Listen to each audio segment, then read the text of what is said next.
peace reign. On the news this evening,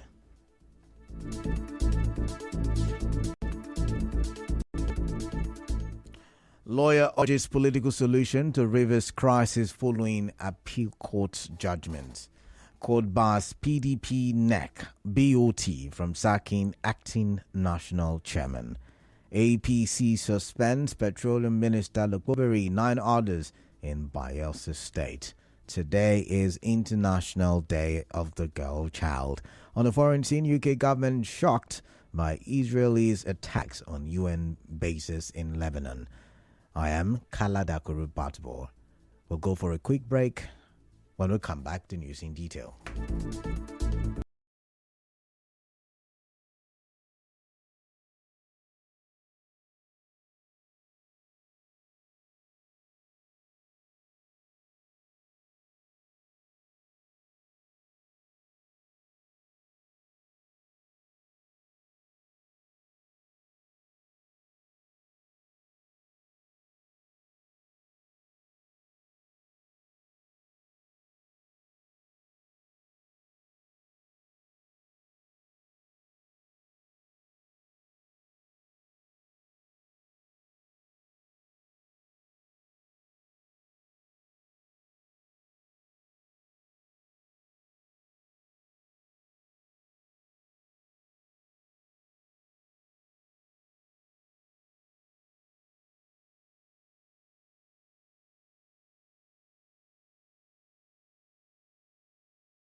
Welcome back. Now the news in detail. A lawyer, Chinike Williams-Wobodo, says the River State governors and Alaifa should have explored political solutions to the political crisis in the state instead of appealing to the Supreme Court. Mr. Williams-Wobodo was reacting to the Court of Appeal judgment on Thursday, which affirmed the judgment of the Federal High Court that set aside the 800 billion naira 2024 budget passed by 5 members of the River State House of Assembly led by Edison Eye at the time. He spoke to correspondent Soibi Uruwari. I must tell you in strong words that those pronouncements and observations are impeachable offenses in the proper manner that the Court of Appeal has couched them. So for me, the advice that I will give to the governor is that he should make hay while the sun shines. He should seek for political resolution of the matter. At this point, he cannot continually rely on judicial resolution of the matter. So by withdrawing his defense, the governor merely established the claim of the claimant. Nobody should blame the Court of Appeal. Mr. Williams-Wobodo pointed out that both the Appeal Court and the Federal High Court addressed the issue of the legitimacy of the Amewule-led House, adding that the governor cannot ignore their demands. The Federal High Court found that their seat has not been vacated, found that there was no basis for the National Assembly to take over their responsibility, for the governor to disregard them as members of the Rivers State House of Assembly. So in a way, the court made pronouncement as to their authenticity as members of the Rivers State House of Assembly. So it is foolhardy for anyone to say that that was not a matter before the court. So one of the reliefs before the Federal High Court was an order of injunction restraining them from derecognizing them as members of the House of Assembly. In what other language would they want them to speak? The lawyer criticized Governor Fubara for withdrawing his legal cases, saying this move contributed to the appeal court judgment.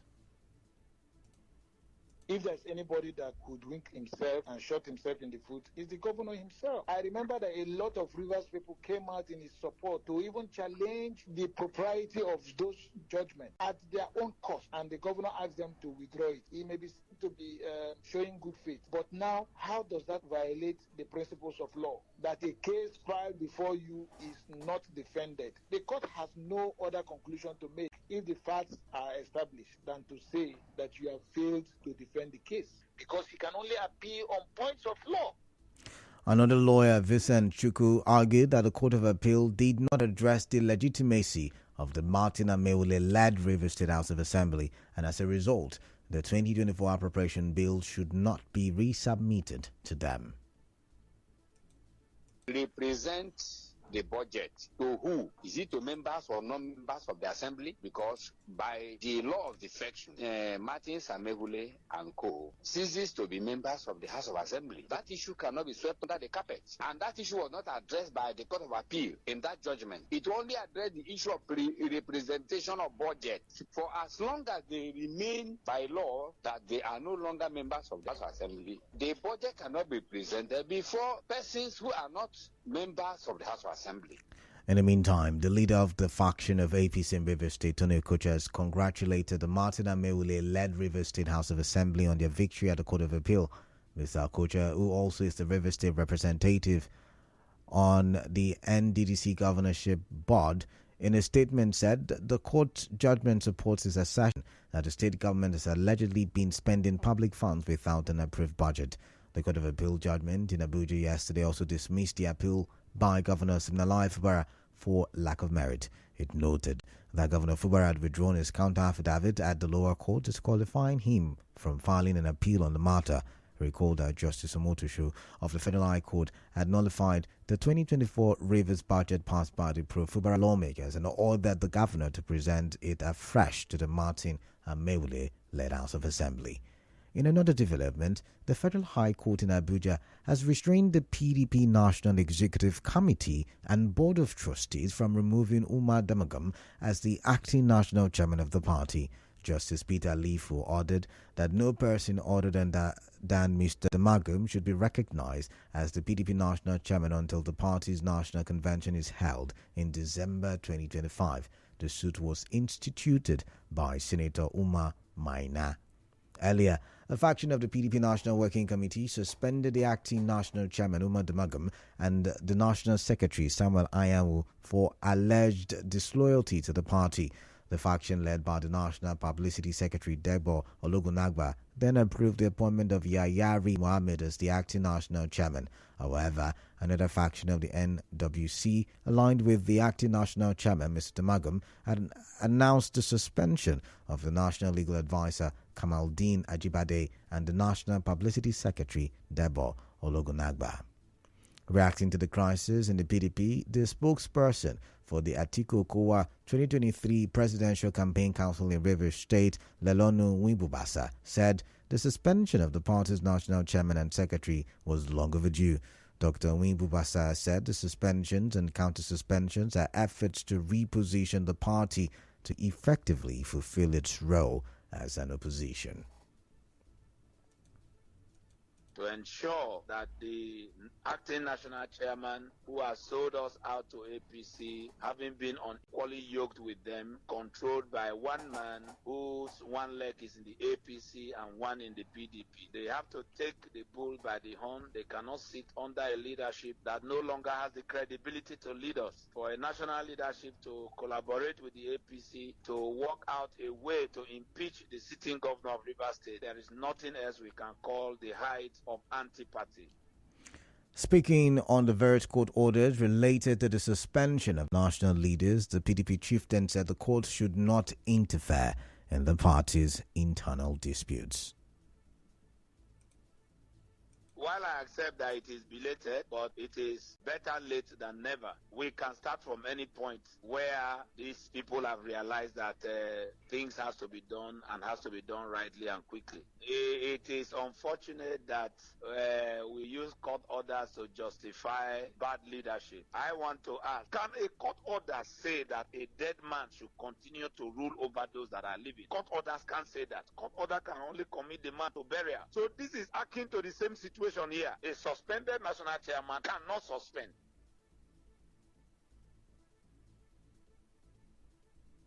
Elsewhere, the Independent National Electoral Commission, INEC, has debunked the allegations of Beavers machine smuggling in Edo State, describing it as baseless. The response follows a petition by the APC to INEC alleging that PDP members smuggled the bimodal voter accreditation system, Beavers machines, and voter registers into INEC's office in Benin, but the resident electoral commissioner in the state, Anugbum Onoa, dismissed the allegation. We'll go for a quick commercial. When we do come back, the rest of the news. Do stay tuned.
Welcome back now to the rest of the newscast. The class of 1983 Old Boys of Ascension High School in Shia, Eleme, in Eleme local government area of Rivers State, has awarded scholarships to some alma mater students. Now, the scholarship scheme is to encourage academic excellence among the students. President of the class of 1983 Old Boys Association, Vitalis Ofuru, presented checks to the overall best students in JSS 1, JSS 2, SS 1 and SS 2 in the school. He urged the government and stakeholders to take necessary steps to improve the economy of the country and invest in the education sector. All of you should work in solidarity. That's it. I want to say that the party has come to stay in MOA local government, which is APP, have come to stay because we have achieved that. And I want to also thank MOA local government people for voting APP, my great party, to the chairman of the office, and also the 14 councillors intact. I want to actually thank them and tell them that we're not going to disappoint them. This young man, we are here. Our hand together to make sure we move this MOA local government to be an envy. Sorry for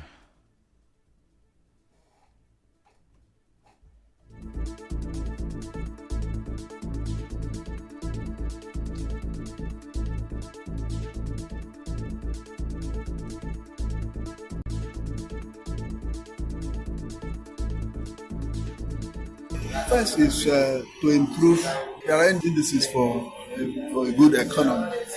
So they should improve the economy, provide job opportunities for parents. Some of these people here, their parents are young people, unemployed. So if job opportunities are provided for parents, they'll be able to for their children. And then to look into the schools also, provision of basic amenities in the school.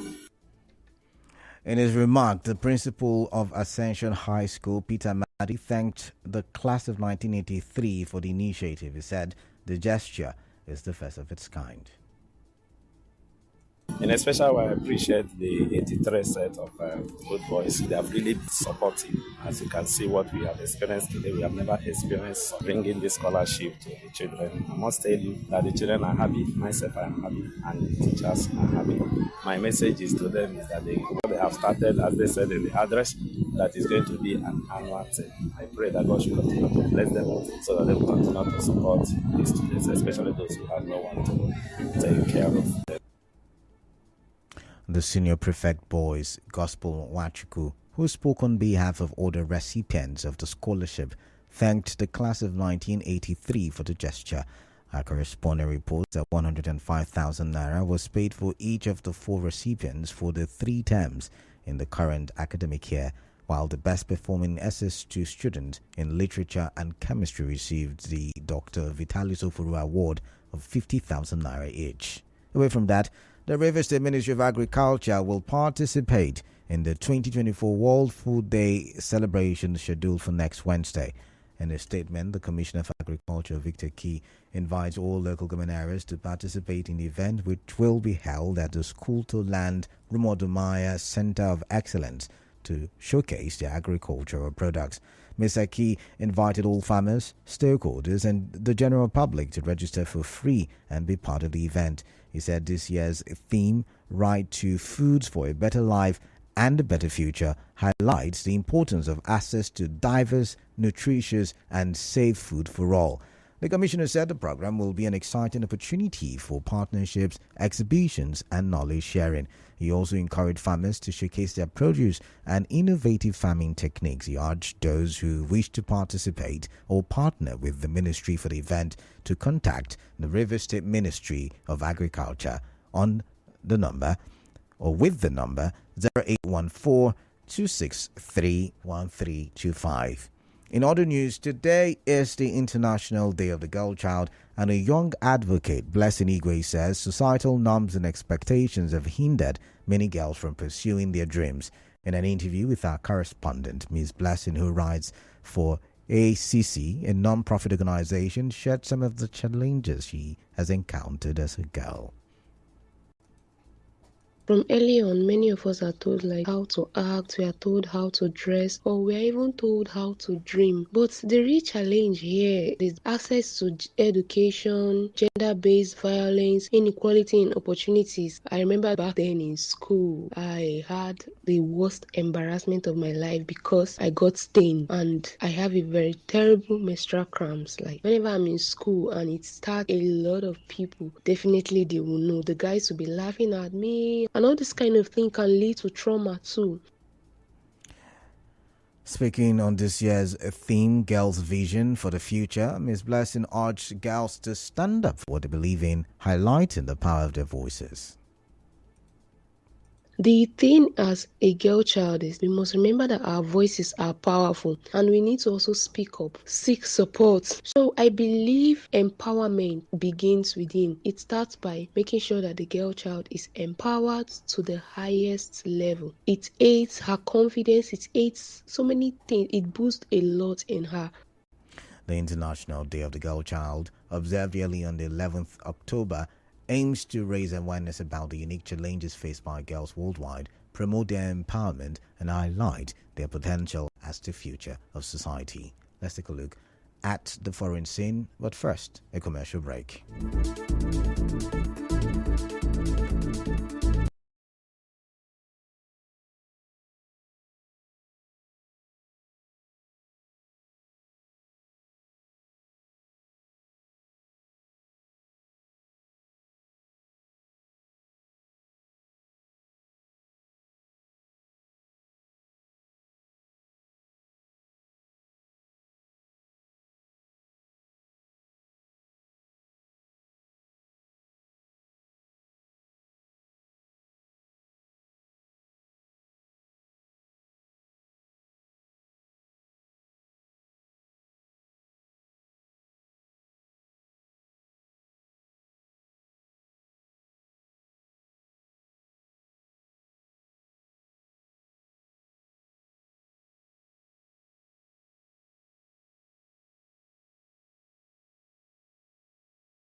Shocked by reports that Israel has fired on UN bases in southern Lebanon.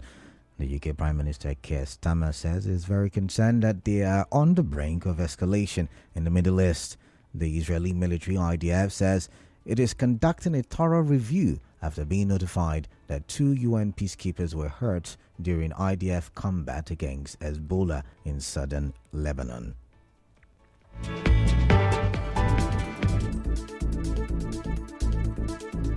A quick recap. On the news this evening, you heard a lawyer has called for a political solution to the Rivers crisis following Thursday's appeal court judgment. The Federal High Court in Abuja has barred the PDP, NEC and BOT from sacking the acting national chairman, Damagum. Today is the International Day of the Girl Child. On the foreign scene, the UK government says it is shocked by Israel's attacks on UN bases in Lebanon. The news was edited by Martha Okere. To reach the news team, send an SMS or WhatsApp to 0808 721 7215. I am Kalada Korubatubo. Good evening. Do stay tuned.